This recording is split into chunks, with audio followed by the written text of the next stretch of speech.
지난 시간에 지방대사의 스위치 역할을 하는 인슐린에 대해 알아보았는데요. 혈중 인슐린 농도가 높은 상태에서는 지방대사가 꺼지면서 지방이 쌓이기는 쉽지만 연소되지는 못한다는 것이었습니다.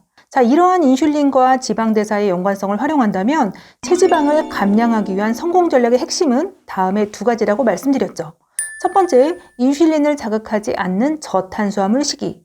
두 번째, 각 식사 사이의 시간텀을 충분히 두는 것으로 요즘 유행하는 간헐적 단식을 예로 들 수 있습니다. 이 두 가지 방법의 활용에 대해서도 추후 영상을 통해 올려드릴 예정입니다. 몸의 호르몬 시스템과 지방대사에 별 문제가 없는 분들은 이 두 가지만 잘 실천하셔도 체중 감량 효과를 많이 보실 수 있습니다. 그런데 문제는 호르몬과 지방대사에 문제가 생긴 분들인데요. 어떤 방법으로도 살이 쉽게 빠지지 않는 것은 물론 방심하는 순간 체중은 순식간에 더욱 불어나기까지 합니다. 이런 경우 인슐린 저항성을 고려해 보아야 하는데요. 저항성은 민감도가 떨어졌다, 내성이 생겼다는 말과 같은 의미입니다. 호르몬이라는 것은 몸에서 필요할 때만 잠깐 분비되었다가 역할을 한 다음 바로 사라지는 특성을 유지해야만 민감도가 유지됩니다. 그렇지 않고 호르몬이 몸에 주구장창 분비되어 있으면 몸은 호르몬의 내성이 유발되어 호르몬의 재빠른 반응을 안 하게 되는 것이죠. 좀 쉬운 예를 들어볼까요? 소주 한 잔에도 취하는 주량이 소주 한 잔인 사람이 있다고 가정해 보겠습니다. 이 사람은 소주 한 잔에도 민감도가 높은 것이고 이변이 없는 한 이 상태가 대개 평생 유지됩니다. 그런데 이 사람이 매일 소주를 야금야금 마시다 보니 1년 뒤에는 소주 10잔을 마셔야만 취하게 되었다고 생각해 볼게요. 이렇게 조금씩 꾸준히 소주의 양을 늘려 먹으면 어느 순간 주량이 점차 늘어나서 더 이상 한 잔의 소주에는 취하지 않게 되는 것이죠. 이러한 상태가 소주에 대한 저항성이 커진 것이라고 볼 수 있습니다. 마찬가지로 우리가 당질이 함유된 음식을 많이 시도 때도 없이 먹다 보면 인슐린이 분비량이 늘어나고 그 시간 역시 길어집니다. 점차 몸은 인슐린에 점점 둔감해져 인슐린은 충분히 분비되었는데도 혈당을 제대로 떨어뜨리지 못하게 됩니다. 이런 상태를 인슐린 저항성이라고 부르는 것이죠.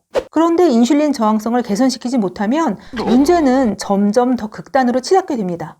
예를 들어 인슐린 10개로 혈당 10개를 떨어뜨리는 것이 정상이라고 가정한다면 인슐린 저항성인 상태에서는 인슐린 10개로 혈당을 5개밖에 떨어뜨리지 못하게 됩니다.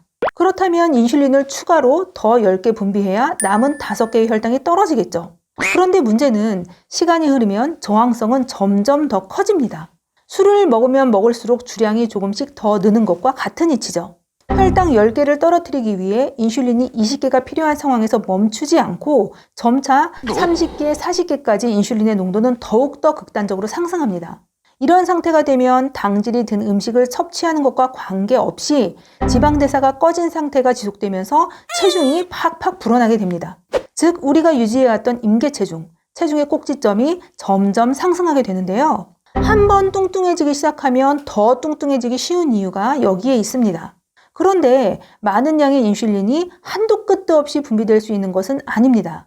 췌장이 혹사되면서 인슐린을 과도하게 쥐어 짜내는 것인데 결국 인슐린의 분비량이 저항성 증가를 따라잡지 못하는 순간이 찾아옵니다. 혹사당해온 췌장이 그 기능의 4분의 3 이상을 잃어버리면서 더 이상 인슐린 분비를 제대로 해내지 못하면 혈당은 급상승하게 되죠. 그 상태가 바로 2형 당뇨병으로 인슐린 저항성의 끝에는 당뇨병이 있습니다. 비만 그 자체는 장시간에 걸쳐 천천히 인체 시스템을 망가뜨리게 되는데 그 중심에 인슐린 저항성이 있는 것입니다. 다음 시간에는 인슐린 저항성이 유발되는 요인에 대해 알아보도록 하겠습니다. 그럼 다음 영상에서 뵙겠습니다. 감사합니다.